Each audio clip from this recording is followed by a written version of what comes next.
Mitch Kapor of the Kapor Foundation is known for investing in companies, but also pushing for social change. As partner at Kapor Capital, he works to make big returns, but push for change, investing in companies with women founders or an underrepresented background. And he has been critical of companies like Uber for falling behind on social issues.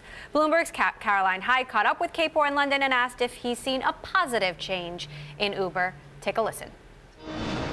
I think on the whole, Uber is doing enormously better under the new CEO, under Dara, who has been cleaning up mess after mess after mess. He's genuinely committed. He is not afraid to make hard decisions, and a bunch of people have been let go, and understands that he's got to preside over a fundamental change of the culture or Uber is not going to succeed, and so far he's doing well.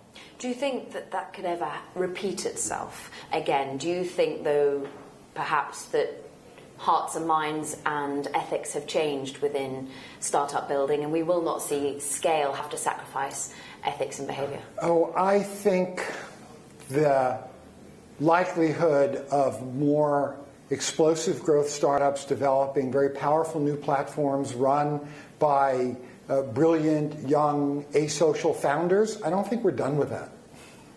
And so what do we do to ensure that that doesn't become a force for bad, and that we do ensure that companies grow in the way in which LPs would like them to?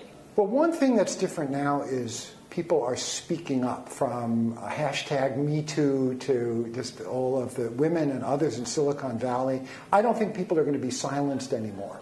And so the question is, what's the response of the VC community? What are the response of the big companies? Do they really try to institute comprehensive, systematic reforms from the top down that really say, okay, we're going to figure out how to build cultures that are inclusive and workforces that are diverse?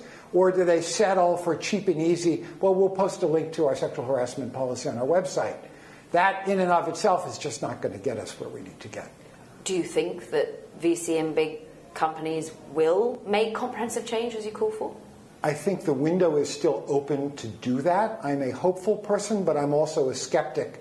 We are working very hard to keep that window open, but I am not counting on it at all. What about big tech in Silicon Valley at the moment? There seems to be a focus on perhaps Facebook, Google in particular, whether it's from the regulators or whether it's from the user base, from worrying about perhaps the way in which they've scaled themselves and perhaps they've become too omnipotent. How do you address that? It is a huge dilemma. I mean, there's no question the big platform owners of Facebooks and Googles have an extraordinary amount of power, and they have, without intending to, allowed great harm to happen to our democratic process, to people's individual quality of individual lives, and they're now trying to grapple with that. But the fact is, good intentions aren't what counts. It's the impact, the effect of what you do.